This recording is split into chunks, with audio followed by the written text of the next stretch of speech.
tahu nggak? Di pertengahan Juli 2020, Pak Sandiaga Uno mendapatkan 32 miliar hanya dari sahamnya di Saratoga. Nah, di pertengahan Mei di tahun yang sama, Pak Loh Keng Hong juga mendapatkan 16,4 miliar dari saham Petrosi yang dia miliki. Mantap ya, dividennya lebih besar loh dari hasil korupsi BLT Bank. Tapi ketika kamu dapat informasi tentang dividen, kamu tahu nggak dividen itu apa? Dan kamu tahu nggak cairnya dividen itu bulan apa? Dan perusahaan apa sih yang rutin ngasih dividen setiap tahunnya?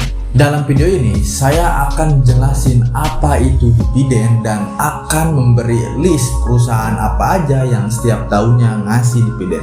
Karena tidak semua perusahaan memberi dividen dan tidak juga semua perusahaan yang memberi dividen itu rutin setiap tahunnya memberi dividen. Karena kita akan menuju financial freedom.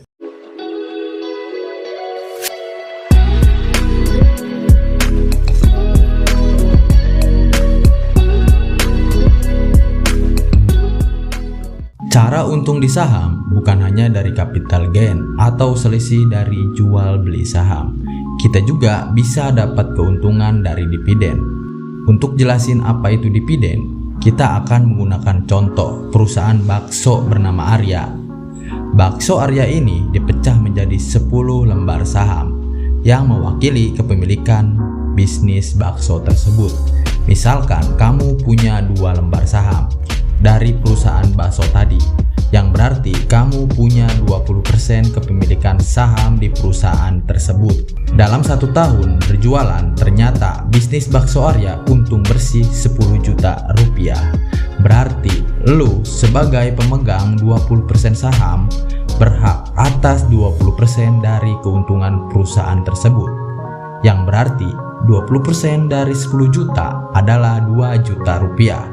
Nah, inilah yang dinamakan dividen. Tapi nyatanya di dunia nyata, sebuah perusahaan membutuhkan modal atau uang untuk tetap bisa berkembang. Kalau keuntungan tadi dikasihkan semua ke pemegang saham, nanti bisnisnya bisa stagnan atau justru malah turun. Dalam bisnis bakso Arya ini, agar bisnisnya berkembang, sebagian untung tadi bisa untuk nambah modal. Misalnya, untuk menambah gerobak baksonya, atau bisa beli tempat duduk dan mangkok sehingga pembelinya bisa lebih banyak. Dikarenakan tempat duduk dan mangkoknya tersedia lebih banyak.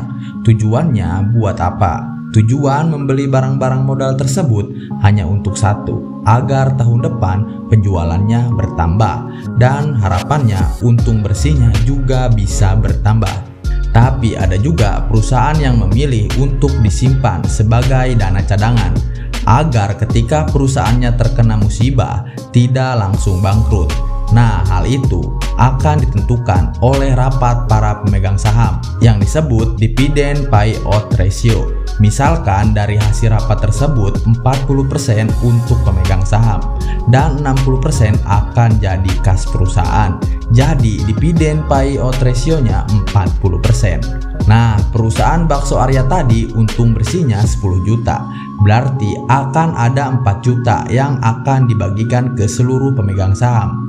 Karena kamu punya 20% dari saham perusahaan tersebut, artinya kamu berhak dapat 20% dari 4 juta yang akan dibagikan ke pemilik saham tadi. Pertanyaan selanjutnya, perusahaan apa sih yang rutin ngasih dividen setiap tahunnya? Ada banyak. Ada Bank BRI, Bank Mandiri, BCA, BNI, Indofood, Unilever, Telkom, Astra, dan masih banyak lagi. Kalian juga bisa cek di website resminya idx.co.id atau kalian bisa search di Google dengan kata kunci IDX High Dividend 2021. Itu adalah daftar indeks atau daftar perusahaan yang telah dipilih oleh para ahli yang expert di bidang bursa efek. Di sana ada 20 perusahaan yang tercatat yang lumayan membagi dividennya itu cukup besar. Ada pertanyaan, mungkin kita harus membeli 20 perusahaan itu semuanya agar mendapatkan dividen yang besar?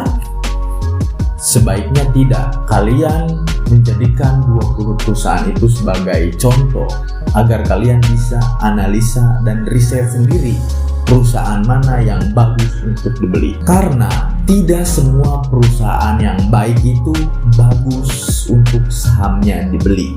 Jika kalian menganggap video ini bermanfaat dan mendapatkan sesuatu dari video ini, alangkah baiknya kalian bantu channel ini untuk terus berkembang dengan cara subscribe, like, dan loncengnya agar kalian tidak ketinggalan video selanjutnya. Ketemu lagi di next video selanjutnya. Bye bye.